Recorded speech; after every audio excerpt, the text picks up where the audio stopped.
Ladies and welcome the guest of honor, please. Thank you.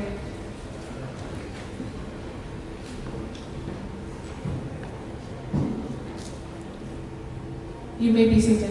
Thank you very much. Allow me to recognize the presence of Honorable Modric Ramadan Suraga, the Minister of State, President, Office, Labor, Economy and Investment, Permanent Secretaries present today, government officials, and Managing Director of E-Government Agency, Mr. Saif Saeed, Media House present today, invited guests, ladies and gentlemen. Assalamu alaikum once again.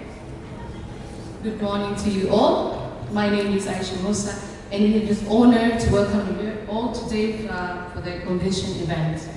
Please allow me to begin by quoting our Minister, Honorable Harun Ali, who said, the Digital Government Strategy 2023-2027 aims to enhance effectiveness and efficiency in delivering public services by eliminating institutional fragmentation through which departments tend to operate in isolation due to traditional unproductive bureaucratic silo in the current outdated Zanzibar government institutional strategies.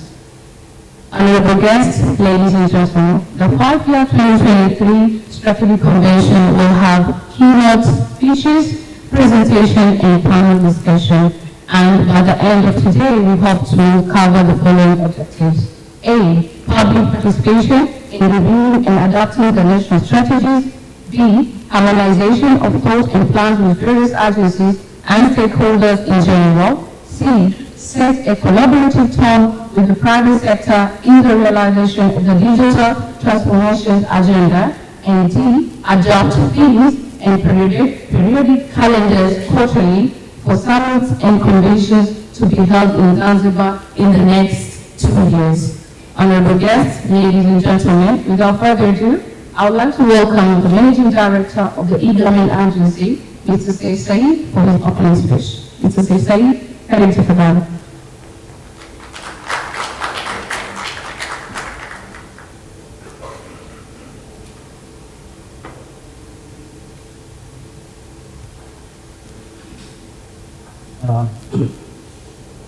Honorable Modric Suraga, Minister of State, President Office, Labor, Economic Affairs and Investment, and also our guest of honor today, the Principal Secretary of the Education,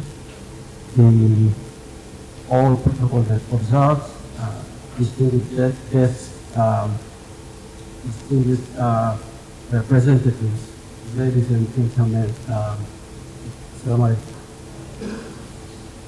begin by thanking Almighty God for giving us the gifts of life and wisdom and enabling us to meet here today.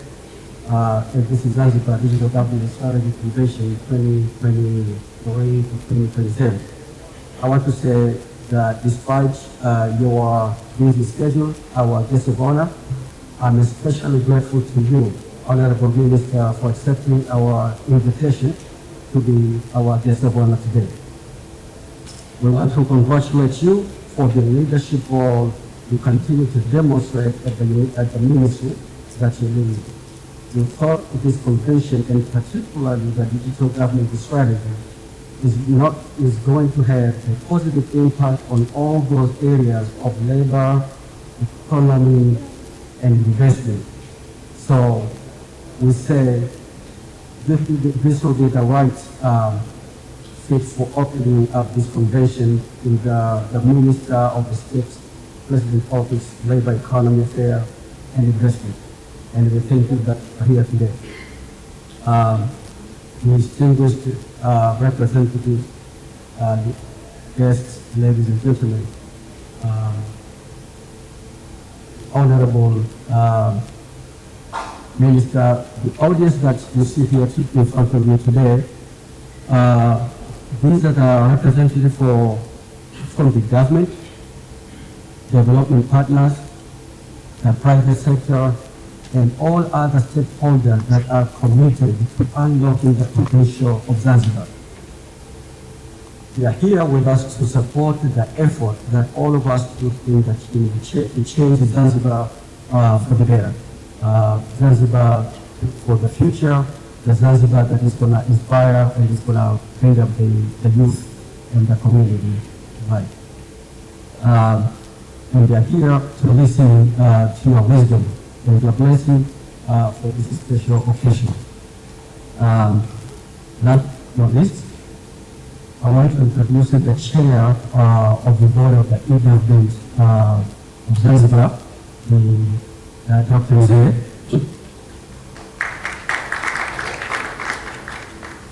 And this chair is always inspirational for the e-government. He knows his role very well, and he supports us all the way through. And we really thank him for the effort that he put together. Thank you very much.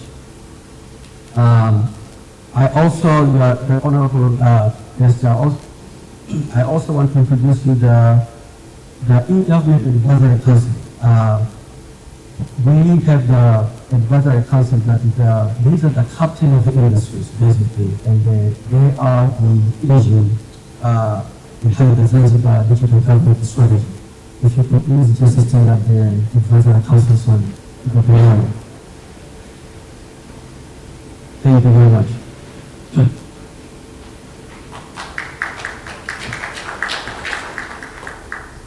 Honorable Minister, as you can see, one of the agents is Dr. Bill. His effort and his participation in all this is very important for the e-government. It's very important for the e-government to win. And what is always intended to be, because we are making sure that all the ICT initiatives and all the digital transformation initiatives are really pretty much starting from the e-government and delivering the basic from the e-government. So we work very closely with Dr. Bill. And most of this is also to the PPP. So without his blessing, it doesn't go, it's not going to make it that progress. And we really appreciate the Honorable Minister putting the engine there at your ministry. Thank you very much.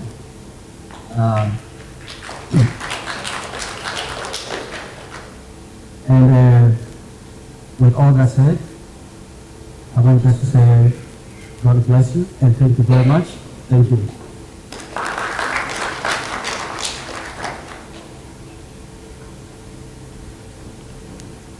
Thank you very much, Honorable Director of E-Government Agency, Mr. Saif Said.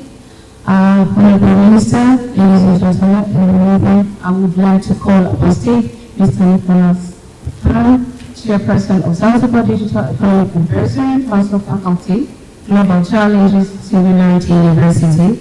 And thereafter, I would like Mr. Saif Said to welcome the Minister for his speech. Thank you.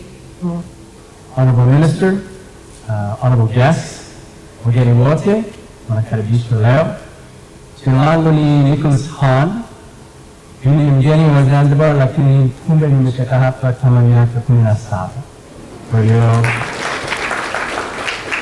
nasikia kama hapa ni nyumbani, lakini bado mimi najua ni mgeni. Kwa hivyo mimi pamoja na mwenzangu Frank ni watu wa Advisory Council. Sisi ni watu wa nje, tunatoa mawazo tu. Kuendelea mbele inategemea nani? Wazanzibari. Leo sasa hivi nitatoa keynote speech, labda kufungua mawazo kidogo, kufungua akili kidogo, sawa? Lakini kuendelea mbele inategemea nani? Wazanzibari, sawa? Lakini sisi tupo hapa kusaidia kwa sababu nini? Tunadai sana maendeleo ya Wazanzibari. Okay? Nitabadilisha kwa Kiingereza au nimefanya makosa kubwa sana. Na nitaanza kusikia hivi kidogo. Sindio? So we're here today to launch the Zanzibar Digital Innovation Strategy for the government. It's a 5-year strategy.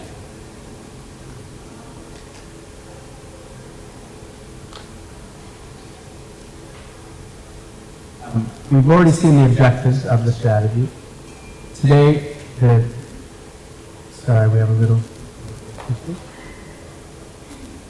The schedule for today is going to change. It's going to be a little bit fluid because we're starting a little bit late I'll give a keynote, then we're going to present the strategy itself, and then we have a series of panel discussions from leading figures from the government, from the private sector, and from our development partners about their thoughts on the transformation. And then tomorrow we have our honorable guest, which will be the President, His Excellency, will be coming and announcing a number of partnerships. I wear two hats. Kofia moja, kama umesikia, I'm on the advisory council. I'm the chairperson of the advisory council for the Digital Economic Initiative. I wear another hat.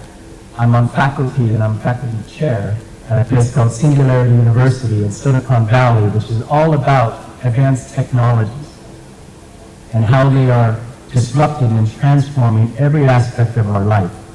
So I travel the world advising governments, Fortune 100 corporations, investors, entrepreneurs on how to leverage technology to transform themselves to be what we call future fit, to prepare themselves. So I'm going to share with you some of the basic concepts behind the thinking at Singularity University, and hopefully it's going to make you more empowered to thrive in the digital era yourself. What do you see here? Unaona aje hapa? Of course you see a beautiful sail. What I see, however, is radical breakthrough innovation. Hundreds and hundreds of years ago, this was a breakthrough, a technological breakthrough. This is called the lantine sail. It's something you take for granted here in Zanzibar because you see it every day.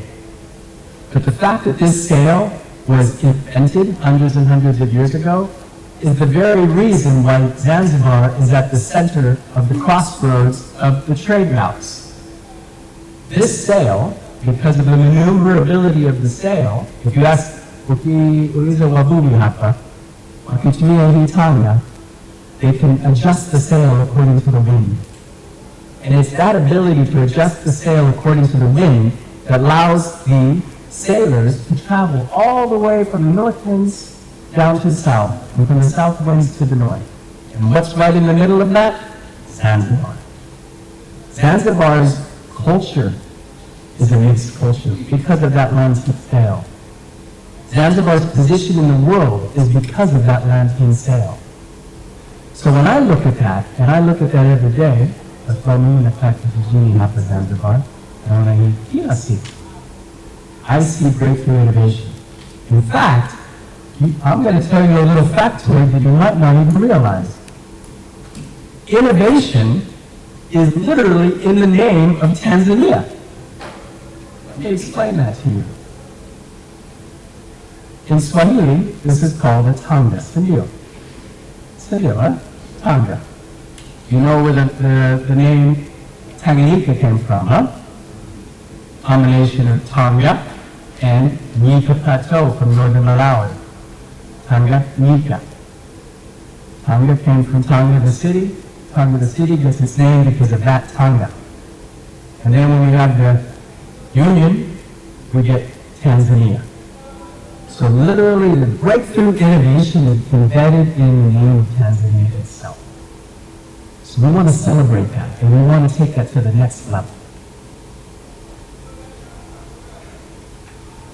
Now what do you see? You see what all those sailors see when they're on the oceans. You see the horizon. If you're talking about digital innovation and transformation, and if all you are looking at is the horizon, you are not looking far enough. The horizon is not good enough. You, as a government leader, as a private sector leader, as an investor, need to look beyond the horizon. So how do you do that? You need tools. And I'm going to share with you a tool right now. And the tool is to understand exponential growth. The yellow line here is an exponential curve.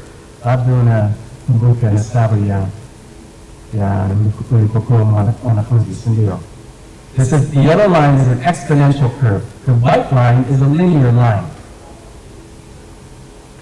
A very important phenomenon happens. Whenever you hear the word digital, you should immediately think one thing. And that is, that digital is following the yellow curve in terms of its price going down, performance going up. Price performance is improving on exponential curves. Whether that applies to computing and any other technology related to computing. The problem is, na hii shida kubwa sana. Kubwa sana. We, humans, individuals, societies, governments, tend to think linearly. We think along the white line. And yet technology is growing at exponential rates. This is a big challenge. Initially, exponential growth starts very slowly, but it's doubling every year, year in, year out, accelerating in its rate of change. So don't be deceived when you say, that technology, it's cute, but I'll never see drones here in Zanzibar. Yes, you will. I'll never see AI running government or helping government. Yes, you will. Because initially it starts slowly, then it accelerates. We're right here. We're at the horizon right now. When you're feeling technology, you have phones in your pockets. Some of you are using some of these technologies. You're right at the horizon. But if you are a government official, private sector leader, investor, entrepreneur, you need to look past that. You need to look into this space. Okay, so let me just go to this. So you need to look beyond that. This is such a profound phenomenon that the co-founder of the university where I work at, called Singularity University, is a guy by the name of Ray Kurzweil. He's a famous futurist. And he has coined a law of accelerating returns. Just like gravity is a law, thermodynamics is a law, Ray Kurzweil says there is a fundamental law of the universe, and that is anytime a technology becomes digital and information-based, it will ride an exponential curve. The law of accelerating returns. This is profound. You wouldn't go walking down the street wondering if gravity's suddenly going to go up on you. No, you know gravity's always going down. And you shouldn't even talk about digital transformation without understanding the law of accelerating returns. This applies to all technologies which are digital and information-based. Every single one of these, whether it's artificial intelligence, nanotechnology, virtual reality, Internet of Things,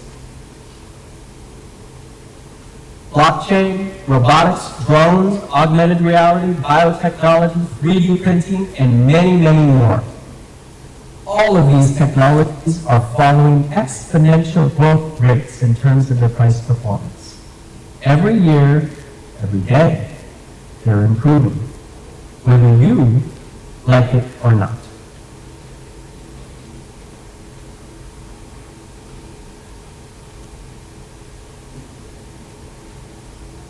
So not only are they all improving independently, but they converge, they interact with each other. So when you have an improvement in networks and you have an improvement in artificial intelligence, they combine. So all those technologies combine, and they create whole new bubbles of innovation opportunities. Another framework that's useful to understand this, and this comes from another co-founder. This comes from another co-founder at Singularity University called Peter Diamandis. And he says whenever any technology becomes digitized, initially it is slow, deceptive, and then disruptive. And the reason why is because here's the model. When things get digitized, they become dematerialized. things become zeros and ones. Think about the phone, the smartphone in your pocket, all of the hardware you have. And it's true. Literally, any Zanzibari on the island right now, no matter where they come from, if they have a smartphone, they have access to what's called ChatGPT, this AI, which is downloadable for free. And when you have that, you have the power of knowledge in your head. So it could be a better example of that. And you know this experience. So if you have a smartphone, you have a camera. Some of you remember back in the day when we had to take pictures with the camera from Kodak, and you had to take your roll of film, and then you had to process it. You had to wait a week, and then you got your roll back, you got 24 pictures, and you were excited. Well, now, we have a digital camera. This digital camera was created by Kodak in the 1970s. But the leadership of Kodak didn't realize what a disruptive technology they had created because they didn't understand exponential growth. So what happened to Kodak? They went bankrupt. The very technology they invented. Because now you have a phone and you can take limitless pictures and you can send them instantaneously for free. That's this process of dematerialization, demonetization, democratization, all in action. So you see exponentials all over the place when you look at technology. This is Internet of Things. Next slide.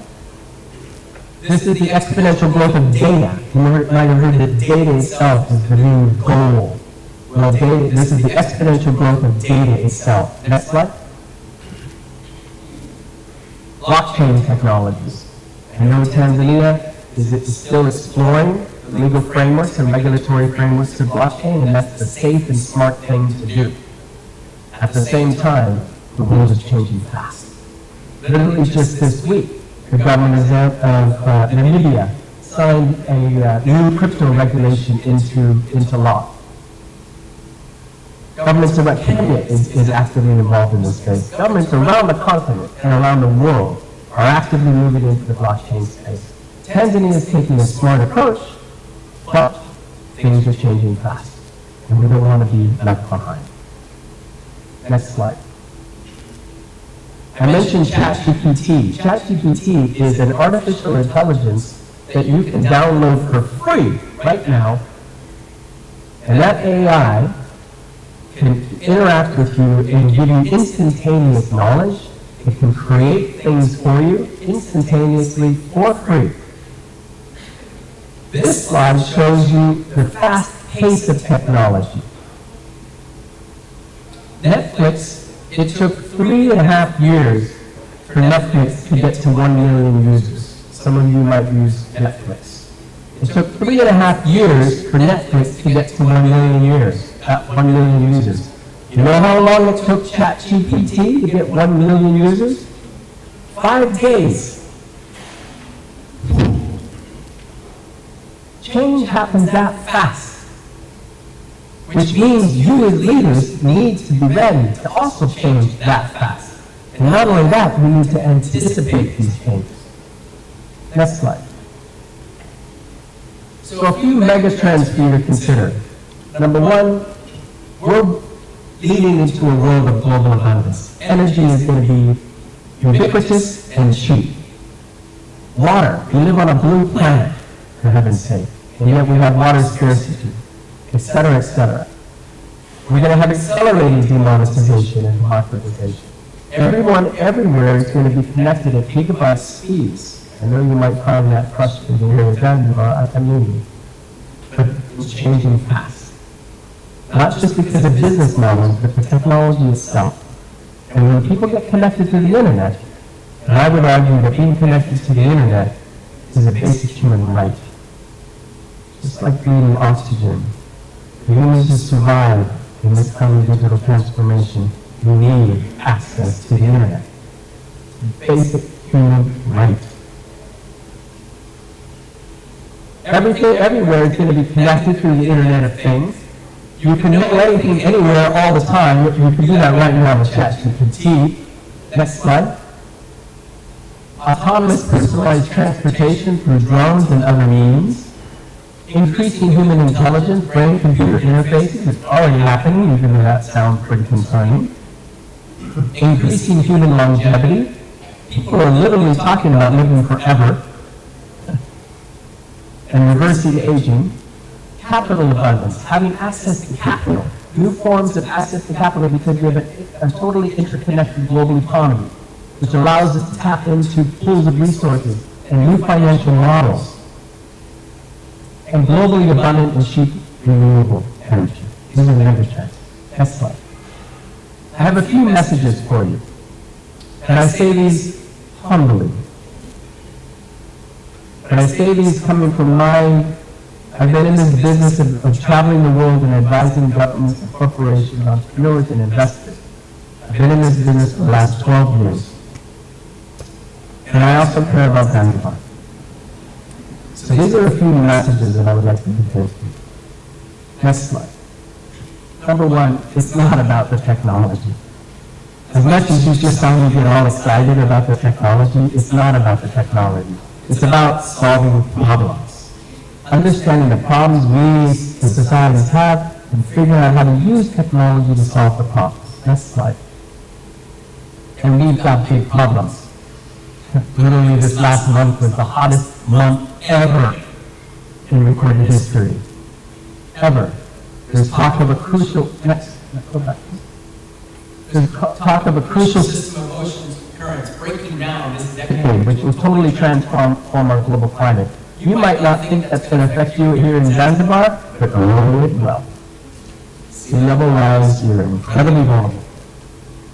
It's your care just as much as it is for anyone. Even though you didn't cause it, you're going to be affected by it. Next slide.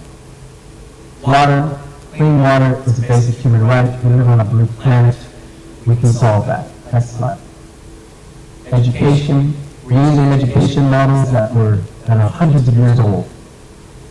Our education models need to be updated, radically updated, to empower young people so they can thrive in this digital era.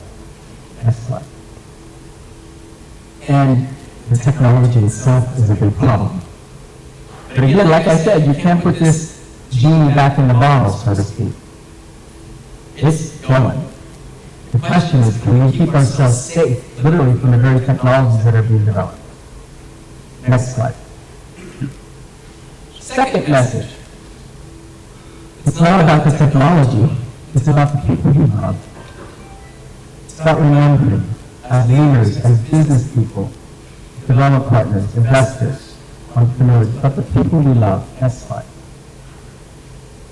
We have to be reminded, it's this future that we in this room are so privileged to be in, dare I say, powerful positions to shape the future.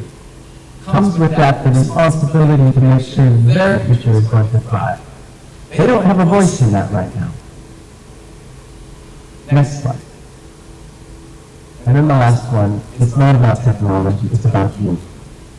We are active agents in the future of how we engage with technology. We're not passive recipients. And this requires leaders like yourselves to engage with the technology, to understand it, and to help direct the technology to the most positive outcomes for humanity. Next slide. Back to this. The Dow of Honda. Remember, this was a breakthrough innovation. And the reason why this was a breakthrough innovation hundreds of years ago was because of the maneuverability of that Lantine sail, that connection you see.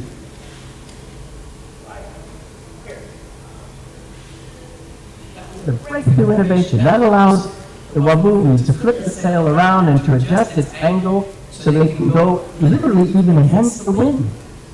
If you see a really good sail person. We need that skill now.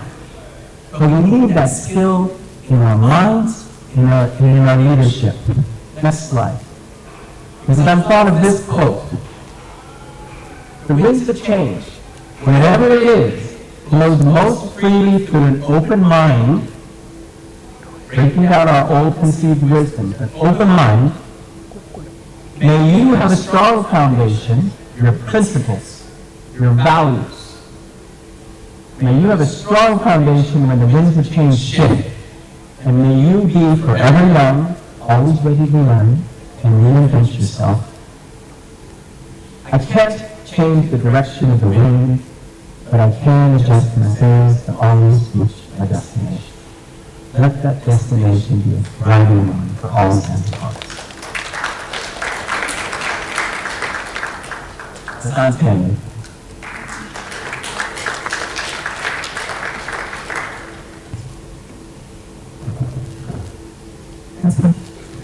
Thank you very much, Mr. Nicholas Hans.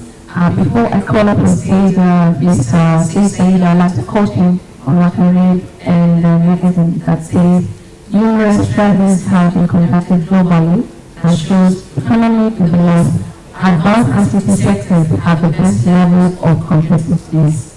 The fact that having a country enabled by ICT boosts the GDP and long-term economic performances. This was written by Mr. Said, and please welcome and so that you can welcome our guest on the first panel discussion.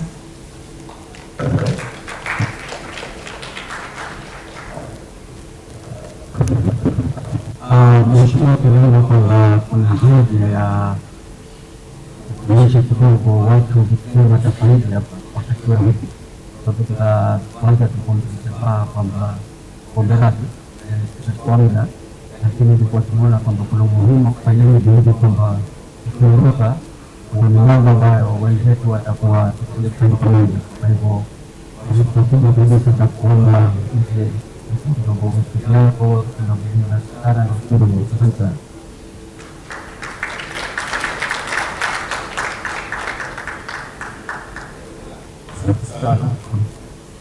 Mr. Said Saif, Managing Director of eGov. I'd like to recognize the presence of permanent secretaries and deputy permanent secretaries. I'd like to recognize the presence of the retired permanent secretaries that are ready. Commissioners here present, Mr. Nicholas Hahn, and Mr. hope I pronounced this right, Shingula Ali, the representative of Mastercard, distinguished participants, members, media, Assalamu alaikum. On the outset, allow me to take this opportunity to begin by thanking Almighty God for granting us fitness and good health, enabling us to be here today, along with giving us intelligence and knowledge to do what we inspire to do at this meeting. It's my privilege and profound pleasure to be part of Zanzibar's history, as I welcome all of you present to the UK Digital Government Strategy Convention, an event that seeks to give ownership and adaptation of the 5-year policy framework by which the Revolutionary Government of Zanzibar seeks to incline recently adopted digital economy roadmap. Distinguished guests, ladies and gentlemen, I take this honor of welcoming you to this auspicious event, where we shall debate and share ideas with a view to rewriting this country's narrative. The presence here today manifests the shared hope and belief that Zanzibar is not just a safe haven for tourism activities, but that promised land from which trade and investment can be enabled. This day confirms that together, the government, development partners, the private sector, and all other stakeholders are committed to unlocking the potential of Zanzibar, a country historically known to be the regional center of regional and global trade. under the 8th phase government, we have an ambitious socio-economic transformation agenda. After 3 years since this government's inception, we have faced many challenges as well as successes that we can remind of. We have defended traditionally exchequer financing of PART1 and His Excellency the President's directive that ICT and innovation must now drive our economy. Whereas many naysayers would want to systematically point out gaps in our vision, creating reasons without, we believe that have existing models such as Singapore, Taiwan, United States, China as prime examples of where they were before and where they are today in terms of their digital economy agenda. The digital government strategy for 2023-2027 will give you an insight into the future. Our conversation starting today is a deliberate, bold effort to leapfrog into the future, exponentially, as was highlighted by the previous speaker. That very future that contains our aspirations is here with us in this convention.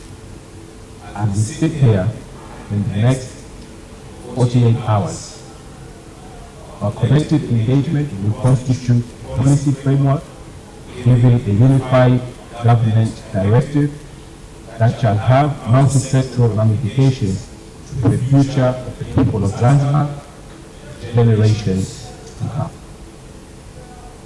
Now the big question is, how prepared are we as a government and as a people to embark on this ambitious journey that we are about to undertake? There are few questions that we must probe and ask ourselves, have a very deliberate, forward-thinking discussion on how us as an island, we are ready to undertake this journey. Recently, I was in attendance at the Human Capital Summit in Dar es Salaam, where we had more than 30 heads of state attending the summit. The main theme of that summit is leveraging our youth so that we can be able to take advantage of the 2063 African Development Agenda. For our part as an island, we have seen many opportunities come and go where local Zanzibaris have either been audiences, spectators, or observers from the side, but not direct participants into those key economic drivers. One prime example that I like to use is on the tourism sector. Tourism constitutes 35% of our GDP. 40% of our investments is on tourism. But what is the current trend of poverty that we have in respect to these enormous numbers that we are experiencing? And now we are saying that we are rebounding, we are much more resilient, much more stronger than we were post-COVID. What is it that we have done differently to say that? How do we position our people so that they can be beneficiaries of the economy that we are so proud of, but does not reflect on the economic realities of many Zanzibaris? I don't know if I'm making sense. Tuko pamoja jamani? So, These are deliberate questions that we have to ask ourselves. And I think with the current model that we're going with, and I'm very happy that the PS and Ministry of Tourism is here. With the current model that we're going along with, in terms of engagements, it is not sustainable. I think many of you have had the opportunity to go to the East Coast, Nungwi, Hade. We visited these magnificent five-star establishments. What do you see as you go along into those properties before you reach into that hotel? I'll tell you what you see. What you see is a reflection of how our people have not been fully engaged in the resources that are sitting right in front of them. How they've been left behind, they've been left as observers and not participants into the economy that surrounds them. What you see is poverty, what you see is degradation, what you see is poor housing, what you see is poor sanitation. Most of these communities that you go into, what happens in a five-star establishment is not reflective of what's going on in the communities. Now, there are lessons that we have to learn. Because personally, if you ask me, I would say that that model is not sustainable. At some point, if nothing changes, it can become easily chaotic. People not satisfied with the direction of their livelihoods, people getting frustrated because of the lack of upward social mobility, and people coming back and demanding what is rightfully theirs. Now, we are opening up a new opportunity, the digital transformation agenda. And I'm glad that the previous speaker touched base on the fact that once you start to get into this industry, it's an exponential growth, very rapid. And if you don't set up the right foundations, it is much more easier to be left behind in this industry than perhaps this tourism. So, this two-day convention is going to provide an opportunity for each and every one of you to determine, have a very open, sincere discussion of how, as Zanzibaris, we are ready to be part of this 5-year program that is being established. We want to have a localized agenda. I'm happy that MasterCard is here. I'm happy that we have all of these other consultants, big tech companies that are coming in. That is fine from an investment standpoint. But we also have to take into consideration the fact that we, as Zanzibaris, as Africans, we have our own. We're not trying to reinvent the wheel. We're not trying to take Silicon Valley's model or the Singapore model, but we should create a Zanzibari model of how we want to transform our digital agenda. We have to localize it. Now, from the Human Capital Summit that we had, we have a growth rate, population growth rate, demographics are on our side, and the context. So we have a resource that is in abundance, which is me, the people. How do we adequately prepare our people? It's a big question. The PS here from the Ministry of Education, and I'm happy he was also part of the summit, to take note. If we fail to set up the right groundwork or framework for our young men and women, from the primary, tertiary level, all the way to secondary level. Then this whole 5-year plan that we are talking about is useless. I'd like to make it. If we fail from the ground up to prepare our people so that they can be ready when this agenda is taking shape, if we fail to do that, then everything that we are doing here would be of no use.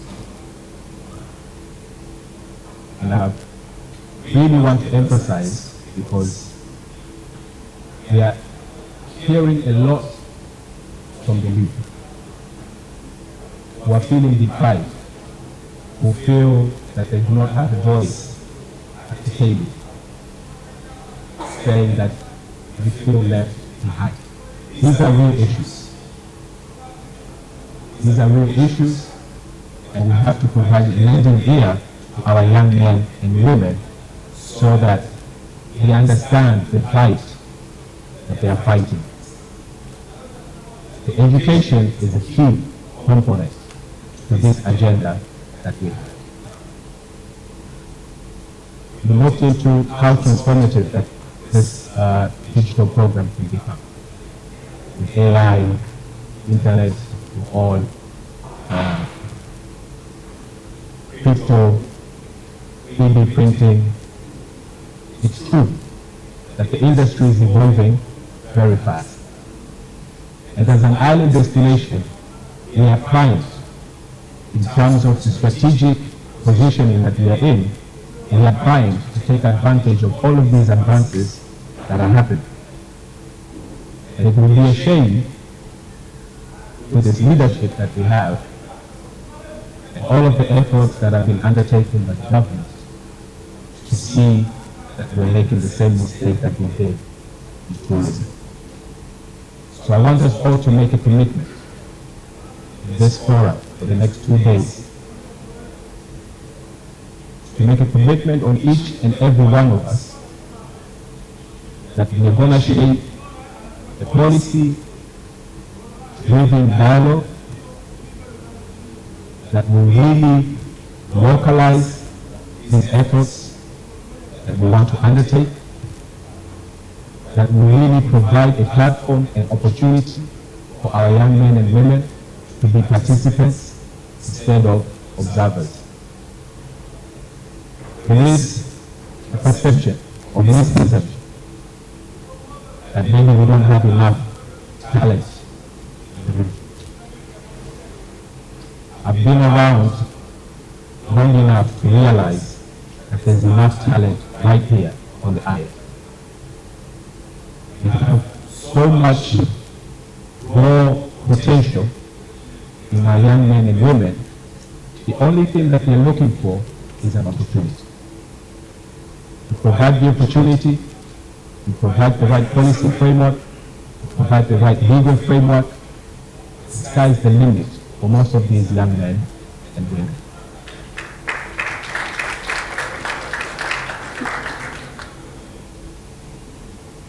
But we also have to look into our innovation house and status. And we've run our efforts to try and develop the startup policy with the Zanzibar Startup Association, who I believe the peers from the Ministry of Tourism also a part of. Now it's high time that we accelerate our efforts. We're taking far too long in doing things that are really necessary to prepare our young men and women.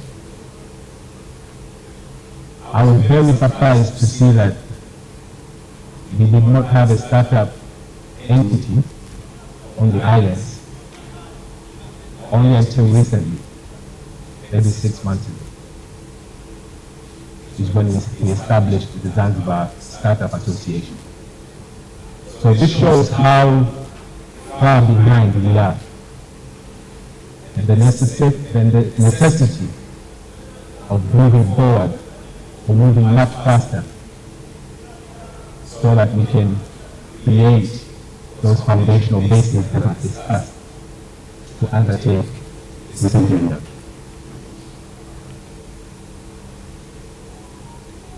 The PPP model is also very crucial. I said about localizing, but PPP is welcome in this context. But it has to be a local context. Even if you're going to do a PPP, it has to be encouraged local engagement to be part of that PPP framework. So there's my open expectation, because we have our commissioner here who is responsible for PPP, Mr. Mill. If you will share your experience and your views during the time of discussion to see how PPP can play a major role in the digital agenda that we have as a government. Talk about encouraging creativity and innovation. Yes, this is very important, but this can only be done if we have the right support structures. We have incubation centers. We have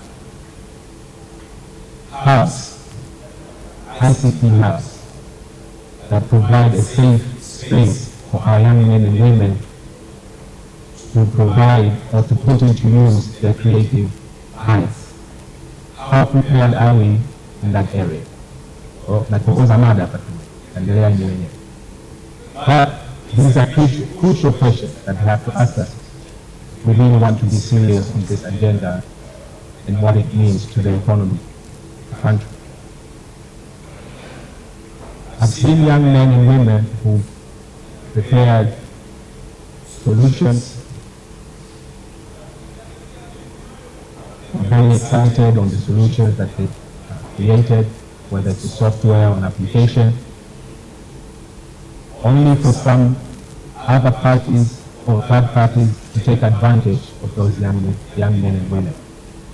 They reverse engineer the applications and they take claim that it is their design. They monetize it.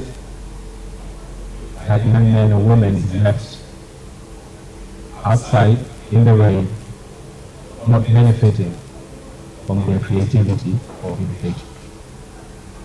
So we also have to look at protections, social protections. How do we prepare our young men to be not only innovators, but business oriented, to leverage what it is that they're creating, so that they can be able to make a livelihood and provide opportunities with their fellow citizens. So I thought that I put all of these questions to you, knowing fully that we have an audience that deeply cares in the direction in which we want to take as a country. And now that we have decided to open our doors in this agenda, it is high time that we have serious policy discussions so that we are not left behind, so that our young men and women can climb up the social ladder, so that we can eradicate poverty. And all of this is possible. Before coming here, I was looking at the numbers. Zanzibar's GDP per capita is 1,200. But if we properly leverage the digital agenda for the government, or the digital transformation agenda for the government, we really equip our people, provide the right policy framework, our GDP per capita could easily climb to $30,000 per year. That is how disruptive this thing that we call technology can be. That is how impactful it can be to the livelihoods of individuals and to the broader economy of the country.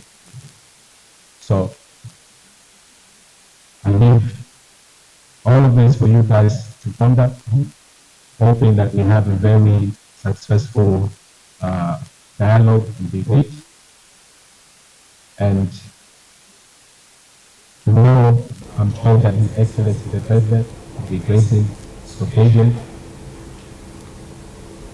I hope all of you will be present and to hear more of what he has to say in terms of his government's direction, where we want to take the digital transformation. Okay. I want to thank once again the event organizers for inviting me.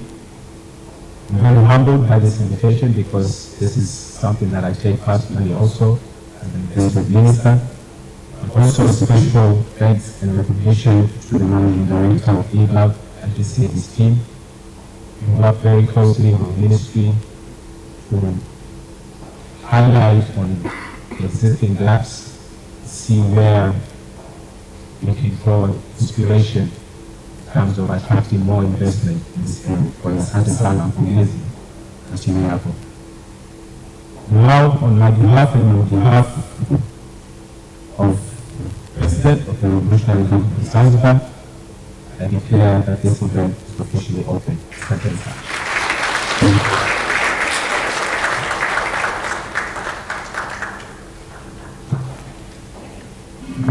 Thank you very much for that amazing speech. I believe we all got something. I'm really number one in this management community constitution last week. And this one, like, we could really cool how serious are we about this. And if you want to answer that question and say, is the government seriously engaging in the Blue Economy Initiative, this digital transformation is even more crucial now. And with this, I believe if we have a good foundation as this, and I say, we'll be in a good place. So thank you very much.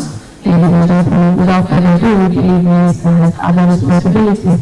We're going to have a photo station, which will be 5 foot photo is following. The largest of 4 high table is permanent secretaries in the house today. We have Mr. Alfred Member Shahid, and Mr. Lee Chakwasa. We have permanent secretaries, all present today is stage 1. And you can come through this ladder and go out of it. Tukiamua kushuka tushukiwa ile kwa sababu sana. Nishakiri nipenda nitarisha kabisa kwa kwanza kubwa na wakurugenzi au wakushiriki. Mimi directors or representatives who are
wetu, wakala wa mfumo wa serikali kwa maana ya e-Gov, wao ndio wamepewa rungu sasa la kuweza kuitekeleza hii ajenda. Na hii tumeiona kwamba kwa mfano kama swala la mapato inapokuja katika makusanyo ya mapato, hasa katika sekta ya utalii, tunaona jinsi gani ambavyo mapato yanavyopotea, kuziba ile mianya na vitu vingine kama hivyo. Lakini serikalini mwenyewe, katika mawizara, katika mataasisi, tunapoenda kuchukua vyeti vya kuzaliwa, tunapoenda kuchukua vyeti vya vifo, vibali vya kazi, vibali vya ukaazi na mambo mengine yote kama hayo, kwamba sasa hivi lazima tuende katika kidijitali zaidi badala ya kuwa tunatoa analog na makaratasi. Na hii pamoja na kuleta ufanisi, lakini vile vile itasaidia katika kupunguza mianya ya rushwa, kupunguza urasimu ya mambo ya nenda rudi. Tunatakiwa tufikie pointi kwamba katika huduma zozote zile ambazo mwananchi anazitaka aweze kufanya kwenye kiganja chake cha mkono, kwenye simu yake, ama akiwa nyumbani, pasi na kuweza kuhangaika nenda rudi. Hayo ni mambo ya zamani. Kwa hiyo hii convention imekusudia sasa kuona ile mikakati tunaitekeleza vipi na tunamsaidia vipi e-Gov na serikali kwa ujumla kufikia yale malengo ambayo yamekusudiwa. Nikiwa kama waziri wa uwekezaji, nimefarijika sana kupata huu mwaliko, kwa sababu kwanza tunafanya kazi kwa karibu sana na wenzetu wa e-Gov. Sisi wenyewe ndani ya wizara tuna mikakati yetu pia ya kuweza kuvutia uwekezaji katika sekta hii ya tehama ambayo inaitwa Silicon Zanzibar. Kwa wale ambao walipata fursa, mwaka jana tulizindua programu hiyo ambayo lengo lake hasa ilikuwa moja, kuitangaza Zanzibar kama ni kitovu cha masuala ya uwekezaji kwenye tehama, lakini lengo lake la pili ilikuwa sasa ni kuweza kuvutia mitaji mikubwa kutoka kwa wawekezaji na wadau wengine mbalimbali ili waje kuwekeza katika hii sekta. Na tumeona ni umuhimu kuwa na mkakati huu mahususi kwa sababu kuna vijana wetu wengi ambao wanafanya tehama ama wamemaliza kama ni Suza na maeneo mengine, kwamba hawana zile fursa za kuweza apply kile ambacho wamejifunza. Kwa hiyo tunapoleta wawekezaji hapa, manake wao wanafungua milango zaidi kwa kuajiri vijana wetu, lakini vile vile kuweka miundombinu muhimu, kwa mfano kama vituo vile vya kulea wajasiriamali wadogo. Unajua tafsiri ya wajasiriamali kwa watu wengine wanagusa zaidi wale wakina mama, sijui wanauza mwani na sabuni na nini, lakini hata kijana ambaye anafanya startup tunamhesabu kama ni mjasiriamali mdogo, na yeye vile vile anatakiwa kulelewa. Kwa hiyo nilisisitiza sana katika mdahalo ambao utakuja hapa kwamba tuyaangalie mambo kadhaa, ikiwemo utayari wetu kama Zanzibar katika kuandaa vijana wetu kushiriki katika hizi juhudi za serikali, lakini tuangalie sera zetu, tuangalie sheria zetu zinasemaje, namna gani ambavyo tutakuja kuwalinda vile vile vijana wetu na kazi zao. Tunafahamu swala zile la hati miliki kwa upande wa visiwani bado halijatiliwa mkazo mkubwa sana. Kwa hiyo vijana wingi wanatengeneza applications mbalimbali, wanakuja katika maofisi yetu, lakini hawana ile hati miliki. Kwa hiyo nimetoa rai kwamba waangalie swala zima la hati miliki ili kuona kwamba tunaweka mazingira mazuri. Lakini kwa upande wa Startup Association ya Zanzibar vile vile tumesema kwamba na wao wawe ni washiriki wakubwa katika ajenda hii, kwa sababu mwisho wa siku rasilimali yetu kubwa ambayo tunaitegemea ni vijana wetu ambao wapo katika sekta hii ya tehama. Lakini nikatolea mfano pia kwamba kwenye utalii tumeona kwamba uchumi wetu unategemea zaidi ya 35% kwenye utalii, lakini bado kwa kiasi kikubwa sana ushiriki wa wananchi wetu kwenye hiyo sekta sio mzuri sana. Kwa hiyo ni muhimu vile vile wakati tunaelekea katika hii safari ambayo tumeianza ya kuweka mifumo kwenye serikali na maeneo mengine yote, basi na sisi vijana wetu tuone kwamba na wao wanapata fursa ya kushiriki katika uchumi huu ambao tukiutumia vizuri unaweza kubadilisha taswira nzima ya uchumi wa Zanzibar, lakini vile vile na vijana wetu.